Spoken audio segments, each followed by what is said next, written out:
Hi guys, ఈ వీడియోలో నేను ఫేక్ ఎక్స్పీరియన్స్లో రిస్క్ అండ్ రియాలిటీస్ గురించి మాట్లాడతాను.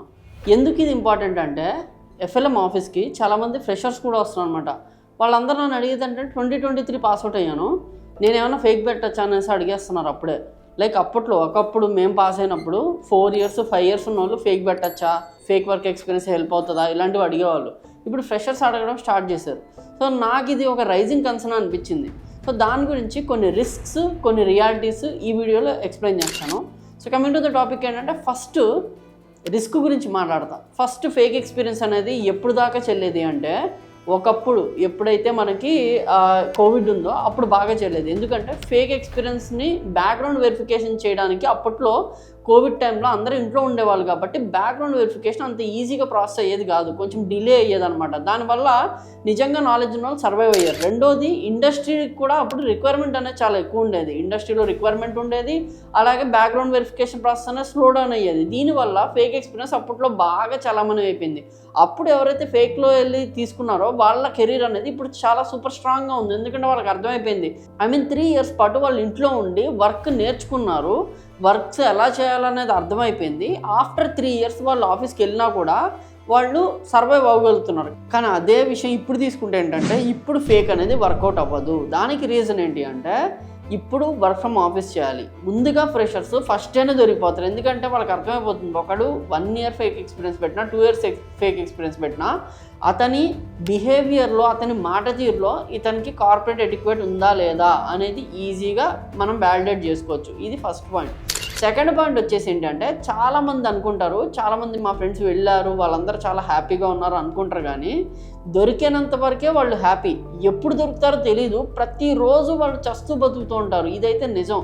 అండ్ ఫేక్ పెట్టిన వాళ్ళ తప్పు, మీరు 100% తప్పు చేస్తారని నేను ఎప్పుడు అన్నాను. ఎందుకంటే ఒక్కొక్కళ్ళ ఫ్యామిలీ సిచ్యువేషన్స్ ఎలా ఉంటాయనేది మనం అసలు జడ్జ్ చేయలేము. దానివల్ల నేను వాళ్ళని ఎటువంటి జడ్జిమెంట్ కూడా చేయట్లేదు.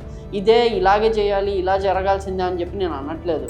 బట్ ఇప్పుడు అది వర్కౌట్ అవుతుందని చెప్పడానికి అయితే ఈ వీడియో చేయడం జరుగుతుంది. ఇప్పుడు రియాలిటీస్కి వచ్చేసరికి ఏంటి అంటే, రియాలిటీలో ఫేక్ ఎక్స్పీరియన్స్ పెట్టేసి ఒక డొమైన్లోకి వెళ్ళంగానే వాళ్ళు ఎక్స్పీరియన్స్ అనగానే మిమ్మల్ని ఎలా ట్రీట్ చేస్తారంటే, మీకు ఆల్రెడీ వర్క్ తెలుసు, ఆ వర్క్ అసైన్ చేస్తే కొంచెం మానిటర్ చేస్తే చేయగలరా అని వాళ్ళు అనుకుంటారు. కానీ అక్కడికి వెళ్ళిన తర్వాత మీరు ఈజీగా దొరికిపోతారు. ఇంకొంతమంది నా దగ్గరికి వచ్చేసి అనేది ఏంటి అంటే, అన్న నాకు తెలిసినోడు, చాలా బాగా తెలిసినోడు నాకు ఫేక్ ఇప్పిస్తా అన్నాడు, ఆ ఫేక్ ఎక్స్పీరియన్స్ తీసుకొని నేను ఇండస్ట్రీలోకి వెళ్ళచ్చా అని అడుగుతూ ఉంటారు.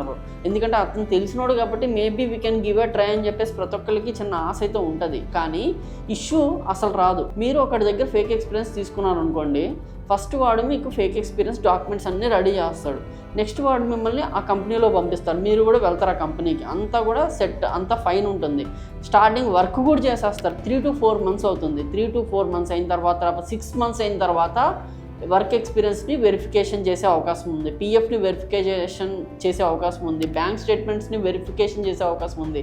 ఎందుకు మరి వెంటనే చేసుకోవచ్చు కదా, 3 months 4 months తర్వాత ఎందుకు చేస్తున్నారు, 6 months తర్వాత ఎందుకు చేస్తున్నారు అంటే, కంపెనీస్ ఎవరు కూడా డైరెక్ట్గా బ్యాక్గ్రౌండ్ వెరిఫికేషన్ అనేది వాళ్ళే వెళ్ళి చెయ్యరు. వాళ్ళందరికీ కూడా థర్డ్ పార్టీ వాళ్ళు ఉంటారనమాట. వీళ్ళ కోసం ప్రత్యేకంగా పనిచేసే కొన్ని పార్టీస్ ఉంటాయి. ఫర్ ఎగ్జాంపుల్, నేను టీసీఎస్ అనే కంపెనీ, ఇంకొకటి విప్రో అనే కంపెనీ, ఇంకొకటి ఇన్ఫోసిస్ అనే కంపెనీ. ఈ కంపెనీస్ అన్నీ కలిపి ఏం చేస్తాయంటే, ఒక థర్డ్ పార్టీ కంపెనీ ఏదో ఉంటుంది, ఆ కంపెనీకి ఇదిగో ఇవి మా దగ్గరకు వచ్చిన ఎంప్లాయీ ప్రొఫైల్స్, వీళ్ళందరూ ఆల్రెడీ మా దగ్గర వర్క్ చేస్తున్నారు, వీళ్ళకి బ్యాక్గ్రౌండ్ వెరిఫికేషన్ చేయని చెప్పేసి మీరు జాయిన్ అవ్వగానే మీ డాక్యుమెంట్స్ అన్నీ కూడా వాళ్ళకి ఇచ్చేస్తారు. కానీ వాళ్ళు అప్పుడే చేస్తారంటే లేదు, వాళ్ళ దగ్గర ఎక్కువ డాక్యుమెంట్స్ ఉండిపోయాను అనుకోండి, వాళ్ళు ఎలా చేస్తారు వెంటనే. సో అందుకని ఏంటంటే, స్లోగా వెరిఫికేషన్ అనేది స్టెప్ బై స్టెప్ చేసుకుంటూ వెళ్తారు. అలా చేసే ప్రాసెస్ 3 నెలలు పట్టచ్చు, 4 నెలలు పట్టచ్చు, 5 నెలలు పట్టచ్చు, 6 నెలలు పట్టచ్చు, ఒక్కోసారి సంవత్సరం తర్వాత కూడా దొరికిన వాళ్ళు ఉన్నారు. ఆ తర్వాత ఈజీగా దొరికిపోతారు. ఎందుకంటే మీరు మహా అయితే ఎక్స్పీరియన్స్ ఫేక్ కంపెనీ పెట్టేసి మీరు ట్రై చేయగలరు. కానీ మీరు ఎలాగ బ్యాంక్ స్టేట్మెంట్, పే స్లిప్స్ నాకు ఇలా పడ్డాయని చెప్పేసి ఒక బ్యాంకు చూపించి ఎలా చేస్తారు? ఒకవేళ చేస్తే కూడా ఈజీగా వాళ్ళు ఆ బ్యాంక్ వెళ్ళి కనుక్కోగలరు. ఇప్పుడు ఈ మధ్య ఏం జరిగిందంటే, ఒకప్పుడు కోవిడ్ టైంలో ఇవి నా బ్యాంక్ స్టేట్మెంట్స్ అంటే okay, well and good, okay very good, బాగుంది అని చెప్పేసి వదిలేసేవాళ్ళు ఫేక్ స్టేట్మెంట్స్ని కూడా. కానీ ఇప్పుడు ఏమైందంటే, ఒకవేళ నువ్వు వర్చువల్గా ఉన్నా కూడా ఆల్రెడీ హెచ్ఆర్స్కి ఒక డౌట్ ఉందన్నమాట. వాళ్ళకి ఇది ఫేక్ కావచ్చేమో అని చెప్పేసి ఒకసారి స్క్రీన్ షేర్ చేసి నాకు చూపించు, నీ బ్యాంక్ అకౌంట్ ఆటో లాగిన్ చేసి చూపించు, అంటే నువ్వు అక్కడే ఉండి నాకు స్క్రీన్ రికార్డ్ చేసి చూపించి లాగిన్ చేసి అని చెప్పేసి అంటున్నారనమాట, స్క్రీన్ షేర్ షేర్ చేసి. సో స్క్రీన్ షేర్ చేసి లాగిన్ కొడితే అక్కడ ఎందుకు ఉంటుంది, అది ఫేక్ డాక్యుమెంట్స్ కదా. సో ఇలాంటి ఇష్యూస్ అనేవి ఫేస్ చేస్తున్నారు చాలామంది. సో ఫేక్ ఎక్స్పీరియన్స్ వర్క్ అవుతుందా అంటే నిజంగా వర్క్ అవ్వట్లేదు భయ్యా. ఎందులో 100లో 1కి వర్కౌట్ అవ్వచ్చేమో, అది కూడా వాడి అదృష్టం బాండ్ అవ్వచ్చేమో. వాడంత అదృష్టం మనకు కూడా ఉంటుందని మనం ఎక్స్పెక్ట్ చేయడం అనేది అంతకంటే దౌర్భాగ్యం లేదు. ఎందుకంటే వాడంత అదృష్టం మనకి ఆల్రెడీ ఉంటుంటే వాటికి మనకి జాబే వచ్చేస్తుంది కదా, మనం ఎందుకని ఫేక్ ఎక్స్పీరియన్స్కి వెళ్తాం. సో ఫేక్ ఎక్స్పీరియన్స్ అనేది ఎవడో 100లో 1కి వర్కౌట్ అయిందని చెప్పి నీకు అవుతుంది నువ్వు అనుకుంటే అంతకంటే బుద్ధి తక్కువ పని ఇంకోటి లేదు. అదైతే మీరు గుర్తుపెట్టుకోండి. సో ఇదైతే ఈ వీడియో ద్వారా నేను కన్వే చేయాలనుకుంటున్నాను. దయచేసి ఎవరు కూడా ఫేక్కి వెళ్ళకండి.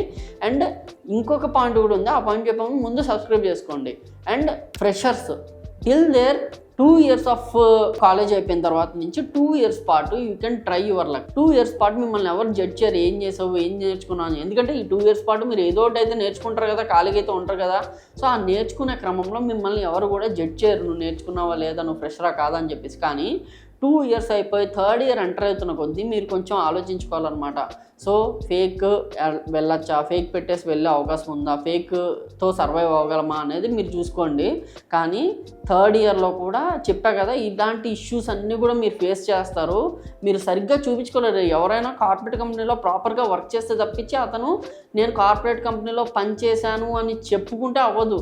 మన పనిలో మన ప్రవర్తనలో అది తెలిసిపోతుంది. కాబట్టి ఇలాంటివి అయితే చేయకండి. ఏం చేయొచ్చు అంటే జెన్యున్గా లింక్డ్ఇన్లో హెచ్ఆర్స్కి మనం మెయిల్స్ పెట్టేసి చేయొచ్చు, లేదా స్టార్టప్స్ని చూస్ చేసుకుని వెళ్ళొచ్చు, లేదా వేరే డొమైన్లో నాన్ ఐటీ తీసుకొని ఫస్ట్ నాన్ ఐటీలోకి ఎక్కి మెల్లిగా ఐటీ సైడ్ మనం స్విచ్ కొట్టచ్చు. ఇవన్నీ కాదు నేను ఫేకే వెళ్తాను అనుకుంటే that's not going to work అనేది అయితే నేను చెప్పాలనుకుంటున్నాను. లేదా ఇవన్నీ కాదు, కొంతమంది కూడా ఉంటారు మా ఫ్రెండ్ పలానా యాక్సెంచర్లో రెఫరెన్స్ ఇస్తా అన్నాడు, ఇది fake. Reference is not fake. Reference ఏంటి అంటే నువ్వు ఫ్రెషర్వి, నీ ఫ్రెండ్ ఒక యాక్సెంచరో టీసీఎస్లోనో విప్రోలోనో చిన్న స్టార్టప్లోనో వర్క్ చేస్తున్నారు, తను మీకు రెఫరెన్స్ ఇస్తాడు. ఆ రెఫరెన్స్ అర్థం ఏంటంటే ఉద్యోగం ఇచ్చేసినట్టు కాదు. ఫస్ట్ లెవెల్ ఆఫ్ ప్రాసెస్కి మీ రెజ్యూమేని తను సెలెక్ట్ చేయించాడు తన ద్వారా. మీరు అక్కడ ప్రాసెస్ అంతా కంప్లీట్ చేస్తే మీకు జాబ్ వస్తుంది అంతే తప్పించి రెఫరెన్స్ అంటే డైరెక్ట్గా మీకు జాబ్ ఇచ్చేస్తారని కూడా కాదు. ఈ 2 విషయాలు అయితే మీరు గుర్తుపెట్టుకోండి. And these are the risks and realities in fake experience. So ఈ విషయాన్ని ఈ వీడియో ద్వారా కన్వే చేయాలనుకున్నాను. ఒకవేళ ఈ వీడియో కనుక మీకు నచ్చినట్లయితే please do subscribe to our channel. And I'm Krishna signing off. Thank you.